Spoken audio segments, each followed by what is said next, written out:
Welcome to my channel Deep computer education. Friends, आज की class में हम एक नया टॉपिक स्टार्ट करने वाले हैं जो है जीएसटी। तो आइए चलते हैं, जीएसटी की क्लास हम स्टार्ट करते हैं। जीएसटी हम पीपीटी के थ्रू देखेंगे और समझेंगे। तो सबसे पहले हम टैक्स के बारे में जान लेते हैं।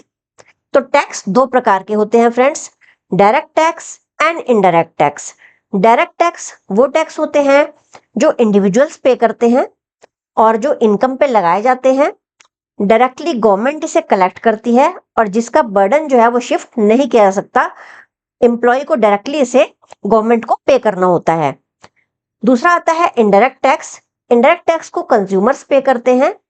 ये गुड्स एंड सर्विसेज पे लगाया जाता है। इसे इंटरमीडियरी कलेक्ट करते हैं और इसका बर्डन जो है वो शिफ्ट किया जा सकता है। जैसे कि जो इनडायरेक्ट टैक्स पे करना होता है वो सेलर को पे करना होता है, गवर्नमेंट को, बट इसका इकोनॉमिकली बर्डन जो पड़ता है वो कंज्यूमर पर पड़ता है। तो इसलिए इसका बर्डन जो है वो शिफ्ट किया जा सकता है। अब हम आगे बढ़ते हैं इसमें। आज हम जिस टैक्स को सीखने वाले हैं वो इनडायरेक्ट टैक्स है। जीएसटी इसकी फुल फॉर्म है गुड्स एंड सर्विस टैक्स।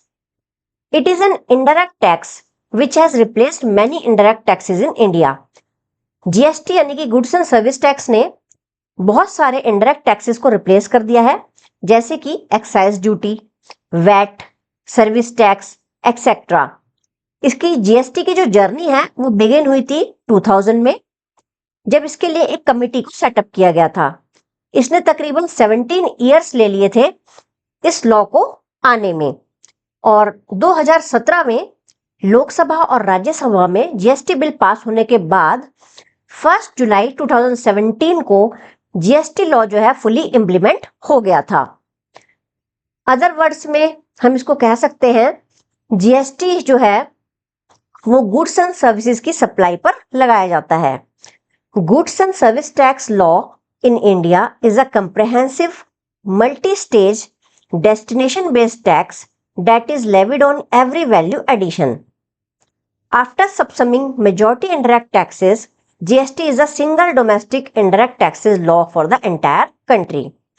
इन सभी टैक्सेस को अपने अंदर लेने के बाद, सबसम करने के बाद, जीएसटी जो है वो एक डोमेस्टिक इंडायरेक्ट टैक्स बन जाता है पूरी कंट्री के लिए। उसके बाद हम आगे बढ़ते हैं। ये मल्टी स्टेज टैक्स कैसे है, इसको हम इन स्टेजेस से देख लेते हैं प्रोडक्ट लाइफ साइकिल की। सबसे पहले रॉ मटेरियल को परचेज किया जाता है, उसके बाद इसे मैन्युफैक्चर किया जाता है, उसके बाद होलसेलर को इसे सेल किया जाता है, उसके बाद ये रिटेलर के पास पहुंचता है और फाइनली कंज्यूमर को सेल किया जाता है। इन सभी प्रोडक्ट लाइफ साइकिल की स्टेजेस में जीएसटी जो होता है वो इंप्लीमेंट होता है।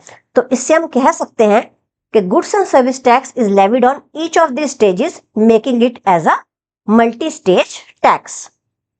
अब आगे बढ़ते हैं और ये समझते हैं कि डेस्टिनेशन बेस्ड टैक्स कैसे है। GST is a destination based tax which means tax is collected by the state where the goods or services are consumed, not where they are produced or originated. यानी कि ये tax उस state में collect किया जाता है जहां services और गुड्स का कंजप्शन होता है, ना कि उस स्टेट को दिया जाता है जहां पे ये प्रोड्यूस होती हैं। Tax revenue goes to the state of consumption, यानी कि ये स्टेट ऑफ कंजप्शन पे टैक्स रेवेन्यू जो है उस स्टेट गवर्नमेंट को जाता है। जैसे कि आप इस पिक से देख सकते हैं, यहाँ पे जो गुड्स सेल हो रही है, महाराष्ट्र ओरिजिन है उसका, इंटर स्टेट सेल यानी कि दूसरे स्टेट में सेल हो रही है गुजरात में, गुजरात इसका डेस्टिनेशन है। यहाँ पे 10,000 की गुड्स जो है वो गुजरात में महाराष्ट्र से सेल की जा रही है। जो टैक्स होगा पहले जो मिलेगा 18% वो महाराष्ट्र गवर्नमेंट को मिलेगा, बट उसे एट द एंड, क्योंकि पॉइंट ऑफ कंजप्शन जो है वो गुजरात है, तो इसलिए उसको सारा टैक्स जो है वो गुजरात को देना होगा। यानी कि जो 18% आईजीएसटी है 1800 वो गुजरात गवर्नमेंट को जाएगा, क्योंकि पॉइंट ऑफ कंजप्शन या स्टेट ऑफ कंजप्शन जो है वो गुजरात है। उसके बाद GST is comprehensive because it replaces a large number of indirect taxes previously levied by the central and state government. क्योंकि इसने large number of indirect taxes को रिप्लेस कर दिया है, इसलिए इसको कंप्रेहेंसिव टैक्स कहते हैं। आप इस स्टेज में देख सकते हैं, जैसे कि रॉ मटेरियल परचेज किया उस पे भी जीएसटी लगा हुआ है, उसके बाद उसकी शर्ट मैन्युफैक्चर कर दी गई उस पे जीएसटी लगा हुआ है, और उसके बाद एट द एंड जब ये कस्टमर तक पहुंचा तब भी इस पे जीएसटी लगा हुआ है। तो इस तरह से ये destination based and comprehensive tax बन जाता है। अब इसमें हम आगे चलते हैं। The following table list down the taxes in pre GST regime, यानी कि जीएसटी से पहले कितने हमारे टैक्सेस हुआ करते थे वो मैं आपको बताती हूं। Central excise duty, duties of excise, additional duties of excise, state VAT, central sales tax, tax on advertisement, taxes on lotteries, betting and gambling. तो कुछ इस तरह के टैक्सेस थे जो सबसम्ड हो गए हैं जीएसटी के द्वारा। और कुछ टैक्सेस ऐसे भी हैं जो एट प्रेजेंट स्टिल प्रेजेंट है पोस्ट जीएसटी, यानी कि जीएसटी के बाद, जैसे कि basic custom duty, tax on petrol and diesel, tax on tobacco and alcohol, stamp duty on property, electricity duty, vehicle tax and property tax. ये taxes हैं जो कि जीएसटी के बाद भी इंप्लीमेंटेड हैं। अब इसमें हम आगे बढ़ते हैं। अब हम सीखते हैं जीएसटी के कंपोनेंट्स कितने प्रकार के होते हैं। So there are 3 taxes applicable under this system, CGST, SGST, UTGST and IGST. तो सबसे पहले सीजीएसटी की फुल फॉर्म हम जान लेते हैं। सीजीएसटी को हम कहते हैं central goods and service tax. It is the tax collected by the central government on an intra state sale. तो ये जो सीजीएसटी है वो सेंट्रल गवर्नमेंट कलेक्ट करती है इंट्रा स्टेट सेल पे, यानी कि यदि सेम स्टेट में गुड्स की खरीद बेच हो रही है, सेल परचेज हो रहा है, तो उसका जो टैक्स है वो सेंट्रल गवर्नमेंट लेती है। एसजीएसटी, उसके बाद सेकंड आता है SGST. It is the tax collected by the state government union territories on an intra state sale. ये भी सेम स्टेट में सेल हो रही है तो इसका टैक्स जो कलेक्ट करता है वो स्टेट गवर्नमेंट करता है, या फिर यूनियन टेरिटरीज।